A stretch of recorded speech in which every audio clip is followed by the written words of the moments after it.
OG சம்பவம் first single கண்டிப்பாக ஒரு பெரிய ரெக்கார்ட் வைக்க போகுது. சாங் கேட்கும்போது ரொம்பவுமே ஒரு பவர்ஃபுல்லான ஃபீல் கிடச்சிது எனக்கு அப்படின்னு நான் சொல்லுவேன். உங்களுக்கு எப்படி இருந்துச்சு அப்படின்றத கமெண்டில் போடுங்க. இந்த சாங்கை பொறுத்த வரைக்கும் தலையை 3 இடத்துல தான் காமிச்சிருப்பாங்க.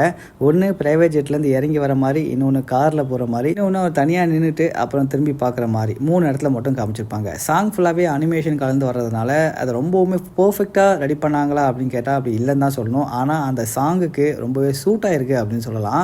மற்றபடி இந்த சாங்கில் தலையோட வத்தி குச்சி பற்றிக்காது அப்படின்ற சாங் தீனா படத்தில் இருந்துச்சு இல்லையா, அதுலேருந்து ஒரு 2 லைனை இல்லை இன்க்ளூட் பண்ணிருக்காங்க. முடிஞ்சால் அந்த சாங்கை கேட்டு கண்டுபிடிச்சிக்கோங்க. 2 லைனுன்றதை விட ஒரு 4-5 வார்த்தைகள் அப்படின்னு சொல்லலாம். தேட்டரில் போய் இந்த படத்தை பார்க்கும்போது குறிப்பாக இந்த சாங்கை கேட்கும்போது எல்லாருமே ஃப்ரண்ட் ரோவில் தான் இருக்க போகிறாங்க. சும்மா சட்டையை கட்டி தூக்கி போட்டு ஆட தான் போகிறோம். அதில் எந்த மாற்றமும் இல்லை. விடாமூச்சி மூவியில் அதை ரொம்பவுமே நான் மிஸ் பண்ணேன். ஆனால் இந்த படத்தில் அதை மிஸ் பண்ண போகிறதே இல்லை. சாங் இது வரைக்கும் நீங்கள் கேட்கல அப்படின்னா கீழே டிஸ்கிரிப்ஷனில் லிங்க் ஆட் பண்ணிருக்கேன். பார்த்துட்டு கேட்டுட்டு எப்படி இருந்துச்சுன்றதை கமெண்டில் போடுங்க.